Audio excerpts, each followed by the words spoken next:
Por supuesto, todos hablan solo de Alaska porque en los próximos minutos Trump se reunirá con Putin. ¿A qué conducirá este encuentro? Lo seguiremos discutiendo con ustedes en las próximas emisiones. Pero no todo es solo Alaska. En el Mar Negro, los países de la OTAN están aumentando su presencia debido a la amenaza de Rusia, lo que significa que esta alianza entiende perfectamente que posiblemente la próxima guerra ya será directa entre la OTAN y la Federación Rusa.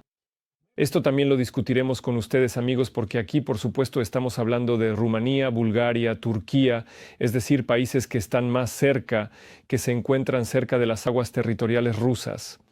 Pero el propio ejército ruso está sufriendo ahora pérdidas significativas, incluso en el aire. Por ejemplo, el Su-30SM, que realizaba sus misiones de combate cerca de la isla de las Serpientes, al parecer fue destruido. Al menos así lo informa el canal ruso Fighter Bomber. Este canal envía esquelas a los criminales de guerra rusos. Y también hablaremos sobre cómo las fuerzas de defensa atacaron el puerto marítimo ruso de Olia, así se llama, en la región de Astrakán. Como resultado, fue alcanzado un barco ruso con componentes para Shaheds y municiones. Pero esas no son todas, por cierto, las malas noticias para el enemigo. Vamos a discutir más noticias ahora mismo en el reportaje. Y todo esto lo analizaremos en detalle más tarde con un experto en el estudio. Me llamo Alexander Prepodobny. Este es el tema del día. Comenzamos. Drones ucranianos atacaron la cuarta refinería rusa en una semana. Después de los incendios en la República de Komi, Saratov y el Krai de Krasnodar, se incendió la refinería de Syzran.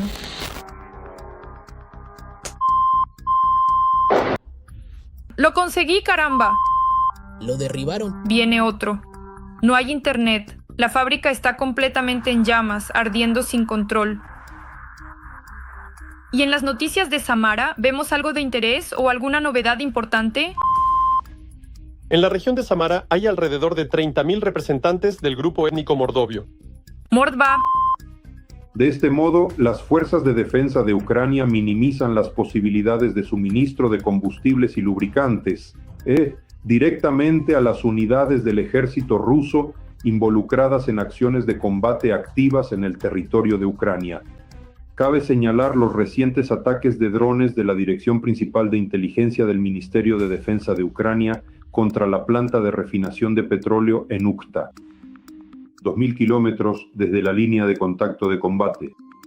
Anteriormente, el alcance máximo para atacar objetivos en el territorio de la Federación Rusa era de 1.500 kilómetros. Asimismo, las fuerzas de defensa alcanzaron un buque ruso en la región de Astrakán que transportaba componentes para Shaheds y municiones provenientes de Irán. Esta operación, de hecho, anula la posibilidad de un ciclo de producción completo, es decir, el ensamblaje de vehículos aéreos no tripulados para ataques en territorio ucraniano. Se trata de llevar a cabo un ataque preventivo contra los lugares de ensamblaje de drones con el objetivo de impedir precisamente la ampliación de la producción de drones de ataque. Otra buena noticia, el ejército ruso ha perdido un caza Su-30SM que se estrelló cerca de la isla de las Serpientes. Tampoco se puede descartar la posibilidad de que haya sido derribado por la parte ucraniana. Por el momento, podemos constatar la pérdida de otro Su-30SM, y para que se entienda, el coste de este aparato es de unos 35 a 50 millones de dólares. Y lo que es notable es que el complejo militar industrial de la Federación Rusa tiene la capacidad de producir este tipo de aviones en una cantidad máxima de 8 a 10 unidades al año. Desde Drushkovka y 4 aldeas de la región de Donetsk ha comenzado la evacuación obligatoria de familias con niños. Los expertos afirman que la situación es complicada, pero está bajo control. En este momento, lamentablemente, los ocupantes rusos controlan las alturas dominantes en Toretsk y en Chasiv Yar, lo que les permite, incluso utilizando artillería de cañón, por no hablar de la artillería de cohetes, mantener bajo control total de fuego los barrios residenciales, incluyendo también Drushkovka. En cuanto a la línea de contacto de combate, no hay avances por parte de los ocupantes en la dirección de Drushkovka. 3 países de la OTAN aumentarán su presencia en el Mar Negro debido a la amenaza de Rusia. Rumanía, Bulgaria y Turquía crearán un grupo conjunto de desminado. En los próximos años, este proyecto tendrá que ampliarse hasta convertirse en un proyecto de patrullaje. Discutiremos esto en un futuro próximo con nuestros aliados. Debemos hacer frente a Rusia y proteger nuestros intereses, en particular la infraestructura energética, el comercio marítimo y la libertad de navegación. Estos son nuestros objetivos y serán protegidos. Putin mantuvo consultas con Kim Jong-un antes de las negociaciones en Alaska. Según el jefe de inteligencia militar Budanov, Corea del Norte se prepara para enviar a Rusia tropas y hasta 100 unidades de equipo militar, incluidos tanques y transportes blindados. Pyongyang enviará unidades de ingenieros militares, en total 6.000 efectivos, para limpiar minas y realizar trabajos de reconstrucción en la región de Kursk en los próximos meses.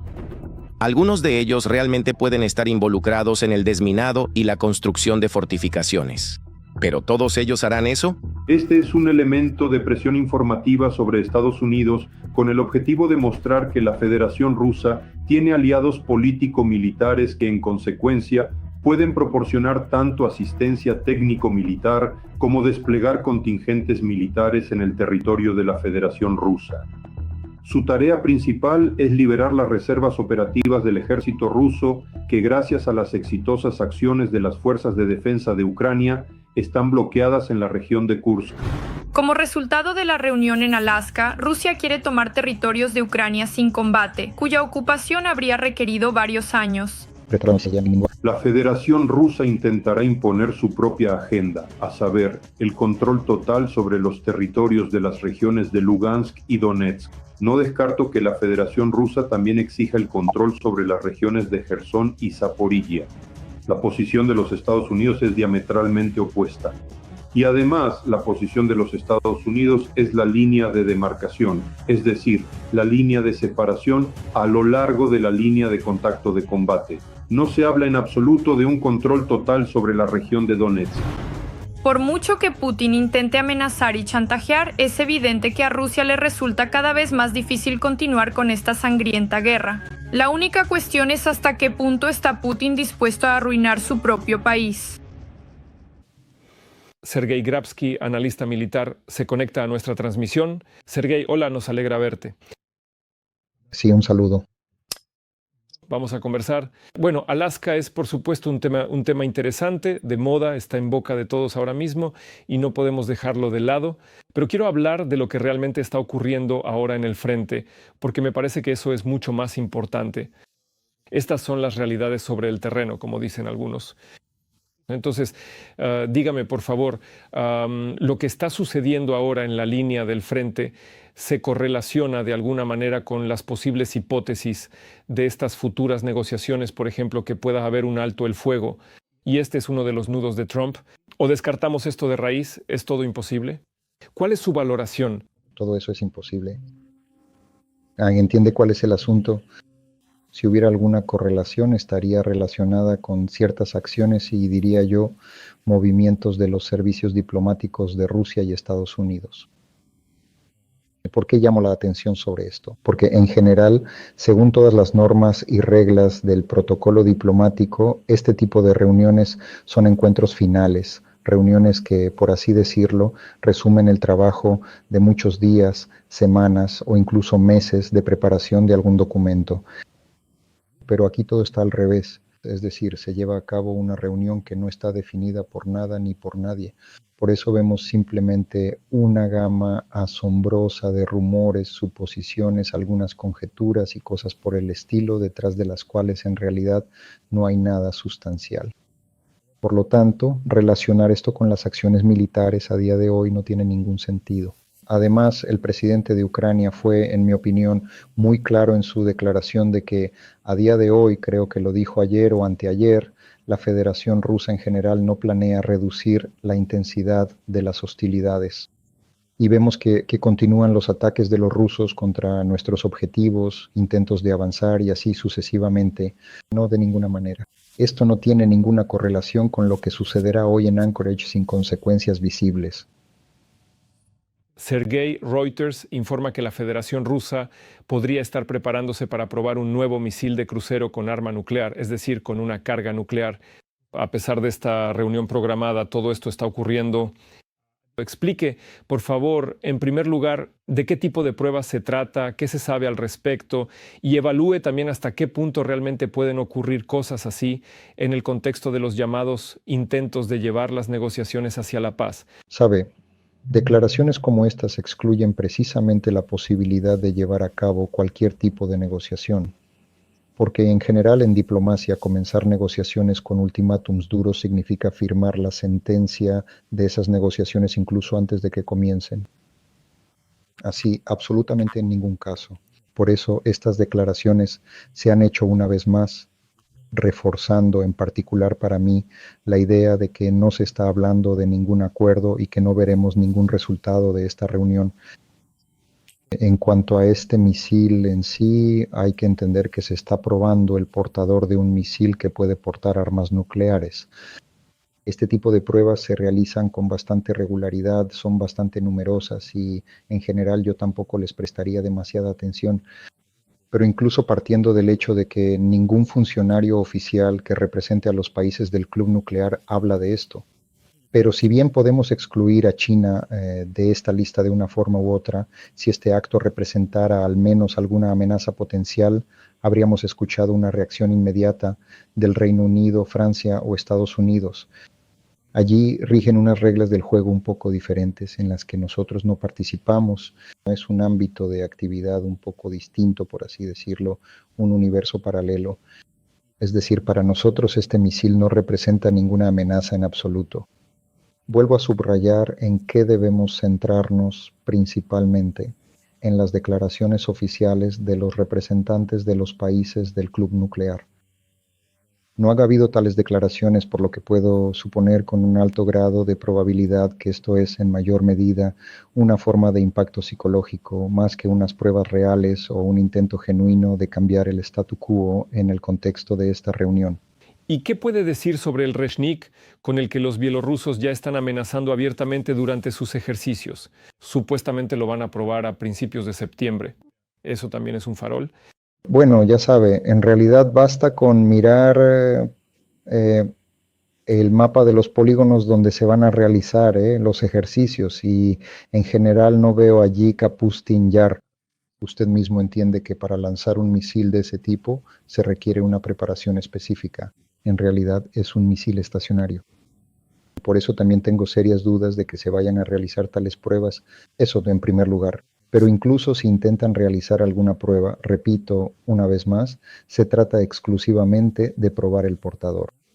Y dado que ellos lo han anunciado, de nuevo, hasta ahora no vemos ningún resultado y sinceramente no recuerdo que en el territorio de Bielorrusia exista algún polígono desde el cual se pueda realizar tal lanzamiento. Pero se haría en dirección a la Federación Rusa, hacia el Mar Blanco o hacia otros polígonos autorizados, si es que esto llega a suceder en absoluto. Pero, de nuevo, repito, hasta el día de hoy esto no representa ninguna amenaza para nosotros. Sergei, cuéntenos por favor sobre la pérdida del Su-30M SM. Tengo entendido que precisamente este caza fue el que los rusos perdieron cerca de la isla de las Serpientes cuando estaba cumpliendo misiones de combate. ¿Por qué hay tanta seguridad en esto? Porque los propagandistas rusos escriben sobre ello. Entre ellos, Fighter Bomber tienen un canal de Telegram Z así llamado. Allí les deseo un vuelo eterno y todo eso. ¿Qué opina en general de estas pérdidas de los rusos? ¿Podrían volverse más frecuentes y, en su opinión, qué pudo haber sido? Es curioso que Kirill Budanov estuvo hace poco en la isla de las Serpientes, ¿verdad? Aquí hay una coincidencia curiosa. Bueno, ya sabe, sobre lo que pudo haber pasado difícilmente pueda responderle porque hay muchísimas opciones, desde una gaviota banderista que entró en la tobera del motor, hasta que los pilotos intentaron encender un cigarrillo sin éxito dentro del avión. Es decir, todo es posible. Por supuesto lo digo en broma, en un avión de combate es prácticamente imposible fumar, pero aún así, esto pertenece más bien al ámbito de las conjeturas y por ahora de suposiciones fantásticas. Pero lo principal para nosotros es lo siguiente, y el colega lo dijo correctamente, que la Federación Rusa no puede producir este tipo de aviones a escala industrial que cubran las necesidades de esta guerra. Y para los rusos, la pérdida de cada uno de estos aviones en realidad, como de cualquier aeronave, y más aún si es de combate, representa una pérdida muy significativa. La Federación Rusa es capaz de aumentar el componente terrestre de su ejército, incrementándolo como está previsto para este año en 150.000 efectivos, es decir, 10 divisiones. Pero el ejército ruso ha resultado ser fenomenalmente incapaz de aumentar de manera suficiente el componente aeroespacial, o como ellos lo llaman, el componente aeroespacial militar. Y esto es muy importante para nosotros, porque siempre he insistido, insisto y seguiré insistiendo en que sin el control del espacio aéreo, sin obtener superioridad aérea, es inútil e incluso diría que criminal hablar de posibles acciones ofensivas para Ucrania. Eso es imposible. Por eso, teniendo en cuenta que los rusos no pueden aumentar su capacidad y nosotros tenemos un potencial bastante serio, debemos y vamos a aumentar nuestras capacidades y vamos a realizar tales ataques o hacer todo lo posible para que esos aviones, bueno, no aterricen, para que la cantidad de despegues no sea igual a la cantidad de aterrizajes. Sergei, ¿cómo comenta usted los ataques, incluso contra las refinerías de petróleo? La cuarta refinería de petróleo fue dañada en una semana por drones ucranianos. Entendemos que las refinerías de petróleo son directamente la producción rusa que ayuda al frente de las tropas de ocupación con gasolina, diésel y así sucesivamente. Además, resulta interesante que las fuerzas de defensa atacaron un puerto marítimo en Rusia a través del cual se suministraban los Shahed desde Irán. Esto ocurrió el 14 de agosto. Se trata del puerto Olya, en la región de Astrakán, Rusia. Cuéntenos, por favor, sobre estos ataques que ocurrieron en los últimos días. ¿Qué le parece? ¿Cuáles de los objetivos merecen su atención? ¿Qué le sorprendió y qué no? Sabe, me sorprendió y me impresionó, si lo resumo, no solo el ataque al puerto Olya, sino el impacto directo en el barco Olya 4, si no me equivoco, así se llama, pero eso ocurrió. ¿Por qué es importante esto?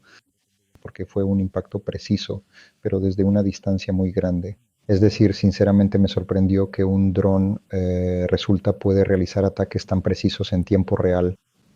Es simplemente asombroso y es algo digno de admirar. En cuanto a los demás objetivos de la infraestructura militar y paramilitar rusa, aquí nos encontramos con lo siguiente.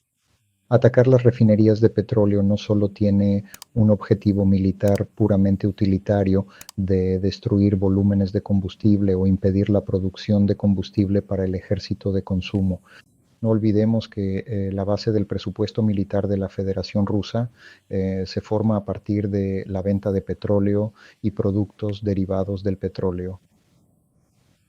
Y sí, y ese tipo de ataques contra tales objetivos lleva a que Rusia comience a incumplir con sus exportaciones, aunque por ahora no sea en gran medida.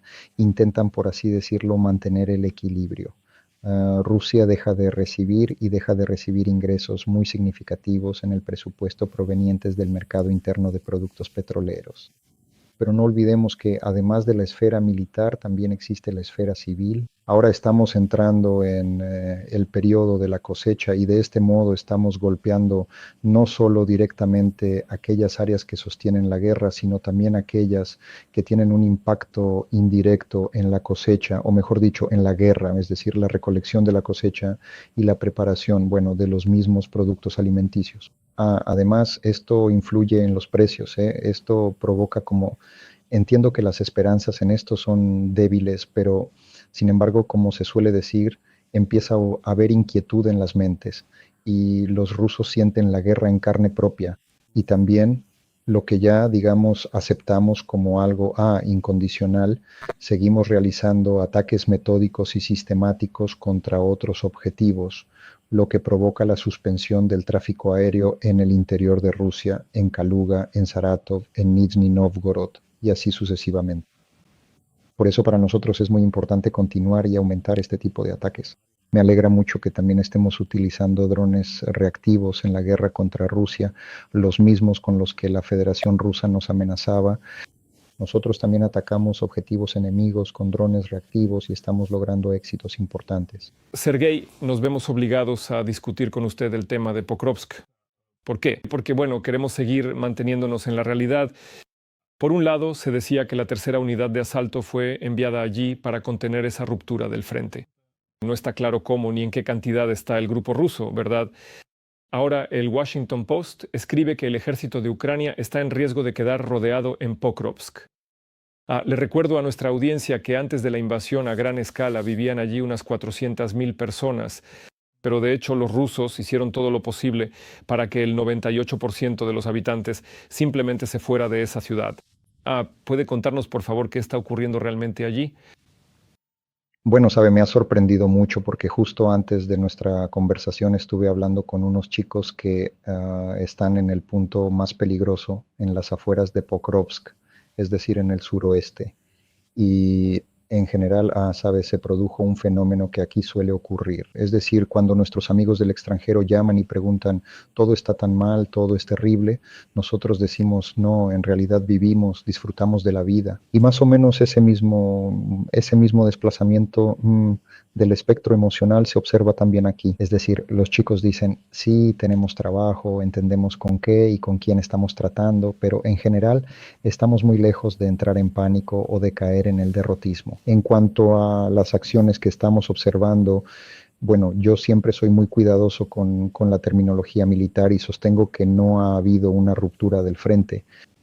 Si se hubiera producido una ruptura del frente, veríamos columnas de equipo ruso avanzando por las estepas de Ucrania, rodeando Pokrovsk y sí, realmente cercando la zona.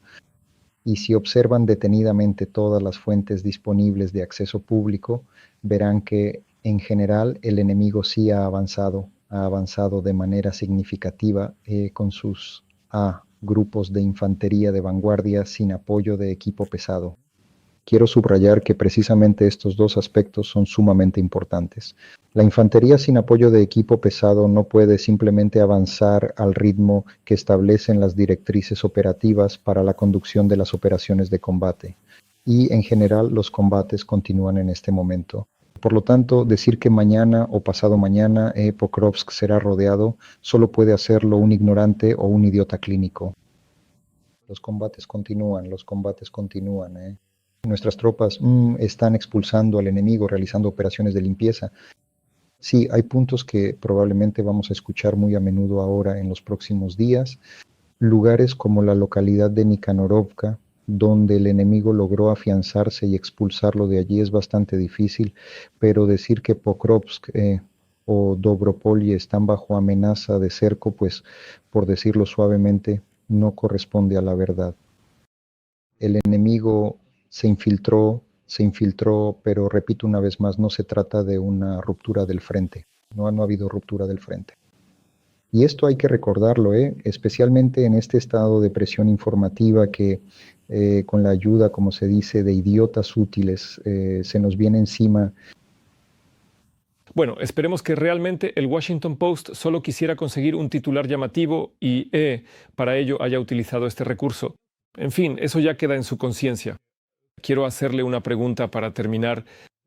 Vamos a discutir esta llamada de Kim Jong-un con Putin. ¿En qué contexto? Después de eso, apareció información de Kirill Budanov de que Corea del Norte realmente podría enviar a Rusia otros 6.000 militares y cientos de unidades de equipo. Trump eclipsó todo el espacio informativo con sus negociaciones con Putin, pero en realidad entendemos que este tipo de proxy, ya sabe, el militarismo en forma de Corea del Norte, puede ser peligroso para nosotros en el caso de Rusia. Cuéntenos, por favor, ¿cree usted que las tropas norcoreanas seguirán llegando a Ucrania y cuánta tecnología podrían transferir al ejército de Putin? Bueno, vamos a aclarar algo. No creo que las tropas norcoreanas vayan a llegar a Ucrania o a la zona de combate. Es posible que los militares norcoreanos, quizás con su propio equipo, puedan llegar.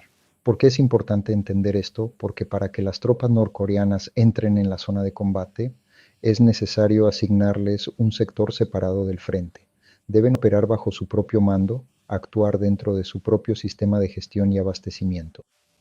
Esto es fundamental para comprender la situación, porque no observamos esto, pero sí vemos la presencia de militares norcoreanos en las formaciones de combate de las tropas rusas.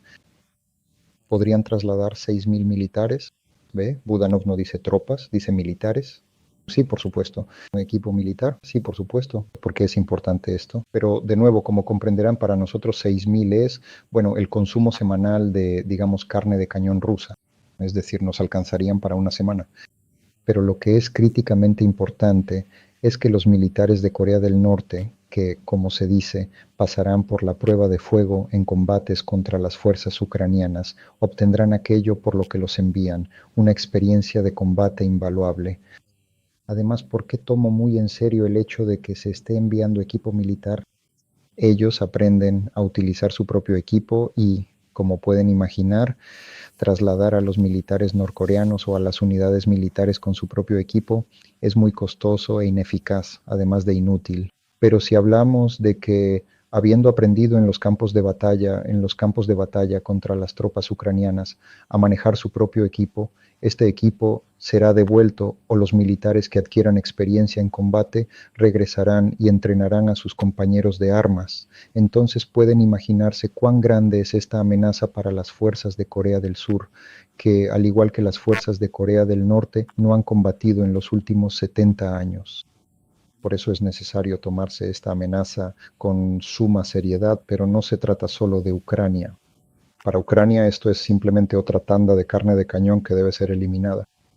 Y Corea del Sur debería estar alerta o al menos reconsiderar su postura respecto a la cooperación con Ucrania para neutralizar tal amenaza. Me refiero a que los ataques de los drones benévolos deben extenderse a Zabaikal y el lejano oriente. Entendido. Muchísimas gracias. Sergei Grabsky, analista militar, estuvo al aire en Ucrania hoy. Le deseo todo lo mejor. Hasta luego. Hasta luego, nos vemos muy pronto. Cuídate mucho